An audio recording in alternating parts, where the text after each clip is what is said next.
ફળિયામાં આવ્યા, માણકી પ્રવેશી ગઈ, જય જયકાર માંડ્યો થવા, બંદીજનો ગુણગાન ગાવા માંડ્યા. તો રાજાશાહી છે. મહારાજે આમ હાથ કરો બધા બંધ રાખ્યા.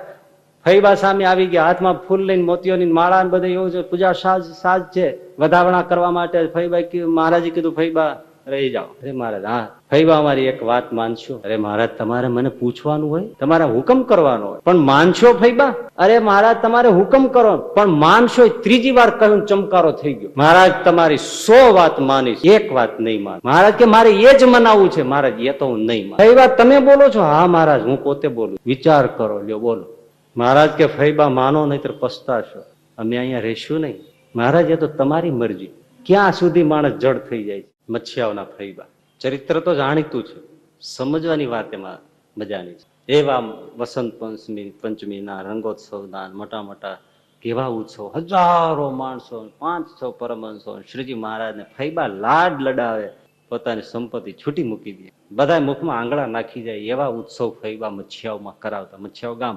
અને મહારાજ પણ એટલા બધા ઘેલા એના હેતમાં, પ્રેમમાં, કે કોઈ પાણીમાં કે દૂધ હાજર થાય, આટલી બધી બધાની સેવા કરે.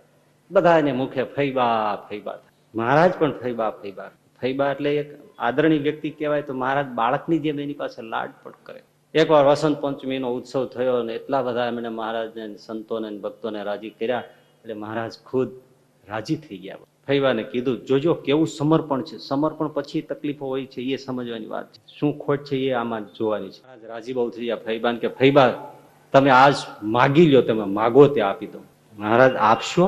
હા. ફૈબા તમે માગો એ આપી દો. મહારાજ જો તમે માગવાનું કહેતા હો ને આપવાનું જ કહેતા હો તો મને આપી દો. તમે આ શિયાળામાં ઠંડે પાણીએ સ્નાન કરો છો, મારું હૈયું કકળી જાય છે. મને આજથી વચન આપો હું ક્યારેક ઠંડે પાણીએ શિયાળામાં સ્નાન નહીં કરું. મહારાજ કે ફૈબા આ તો તમે મારા માટે માગ્યું, તમારા માટે ચાલો બીજું વરદાન આપું છું, માગી લો. તમારે જોઈએ માગું મહારાજ? હા મહારાજ. માગી લો? હા માગી લો ફૈબા. મહારાજ તમે નકોરડા એકાદશીના ઉપવાસ કરો છો ને, મારું રૂવાડું બળી જાય છે. મહારાજ આજ પછી કોઈ દિવસ તમારે ઉપવાસ નહીં કરો. પ્રેમથી ભક્તો જે આપે એ તમારે પ્રેમથી જમવાનું. મહારાજ કે ફૈબા આ તો મારા માટે માગ્યું, તમારા માટે કંઈક માગો. તમે તમારા માટે માગી લો. હે મહારાજ હું માગી લઉં? હા માગો ફૈબા. માગો તે આપો. મહારાજ ભક્તો ઘણા સુવર્ણના અલંકારો, ઘરેણાઓ બધું લાવે છે, પણ મહારાજ તમે અંગીકાર કરતા નથી. તો આજથી મને વચન આપો કે જે ભક્તો લાવશે એનો પ્રેમથી એનો ભાવ પૂરો કરે છે. ચોથી વાર મહારાજે કીધું ફૈબા તમે અમારા માટે માગો છો, પણ તમારા માટે કંઈક માગી લ્યો. હું તમને કઉ છું તમારા માટે માગી. મહારાજ માગું? હા માગી લ્યો. માગો ફૈબા. મહારાજ તમે ક્યારેક ખુલ્લે પગે ભક્તો પાસે દોડી જાઓ છો, આજ પછી મને વચન આપો કે હું મોજડી કે કાંઈ પણ પહેર્યા વગર ધરતી ઉપર પગ નહીં મૂકું. તમે ખુલ્લા પગે ફરો છો, મારું હૈયું કકળી જાય છે. ભગવાન હારી ગયા. પણ ફૈબાએ પોતા માટે કશું માગ્યું? આવા સમર્પિત, કેવા નિષ્કામ. પણ જુઓ તમે ફરી વાર જયારે ઉત્સવ થવાનો થયો, 500 પરમહંસો આવી ગયા છે. મહારાજ પાર્સલથી આવે છે, માણકી ઘોડી ઉપર બેસીને, સાથે પાર્ષદો છે. મેલાસણ માંથી નીકળવાનું થયું. મેલાસણના દરબાર ગોંદરે ઉભા છે, આંખમાં બોર જેવડા આંસુ છે. મહારાજ કે અરે દરબાર ઉત્સવ ત્યાં છે અને તમે અહીંયા કેમ? કારણ કે ફૈબાના દીકરા એ આ મેલાસણના દરબારની દીકરી સાથે પરણાવ્યા. એટલે જયારે ત્યાં પ્રસંગ હોય તો આ ત્યાં જ હોવા જોઈએ. એટલે અહીંયા કેમ છો? આંખમાં આંસુ આવી. કે મહારાજ મારે ઘેર પગલા કરીને પછી જાઓ. અત્યારે ન રોકાય દરબાર. ના મહારાજ એ બિચારી ગાયનો ઉદ્ધાર કરો, ગરીબડી ગાયનું કરતા જાઓ. કોણ? મહારાજ મારી દીકરી જીવકોર રડે છે. એ અહીં છે?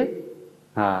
મહારાજ આવ્યા, જીવકોર બે બાર ઢગલો થઈ ગયા. અરે દીકરી તું અહીં કેમ છો? તો કે મને ફૈબા તેડવા નથી આવતી. મારાથી ભૂલ છે જે હોય તે, મારા માવતર તુલ્ય છે, મારે દર ગુર્જર કરે ભૂલ.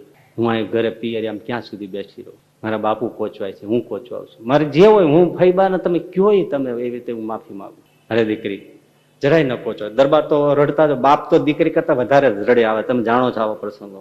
એને બિચારાને શું કરું? દીકરી એવી વસ્તુ છે, એ વડ પીપળો નથી કે ડાળી ગમે ત્યાં કાઢી રોપી દો એટલે તમે ચોંટી જાય. એ તો લીમડાનું ડાળખું છે, એ કાપ્યું ન ચોંટે તો જ ચોંટે.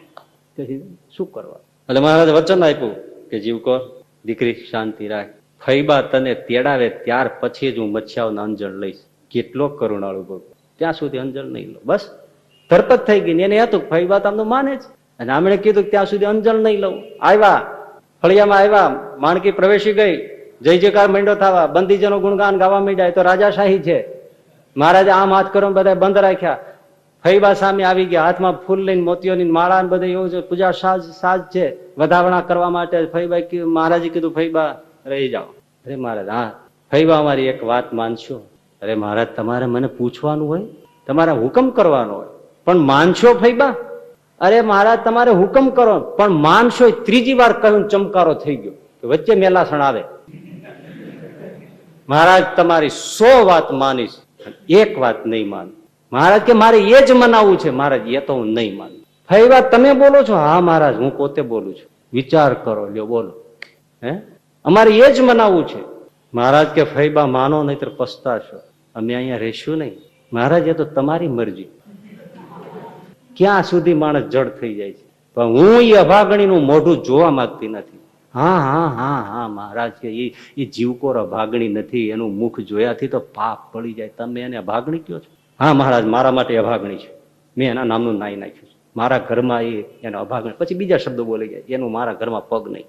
ફઈબા તો સાંભળી લ્યો, આજથી મચ્છિયાઓનું અંજળ હરામ છે, કારણ કે અમે એને વચન આપ્યું છે. અને મહારાજ નીકળી ગયા. અહીં સંતો પંક્તિ પાડીને શીરો પૂરી જે કઈ હશે મિષ્ટાનો પીરસવાની તૈયારી હતી કે મહારાજ આવે ને જય બોલાય અને જમવાનું હરે થાય. એ જ વખતે મહારાજની માણકી પ્રવેશી હાથમાં તાળી પાડી, સંતો સબૂર થજો.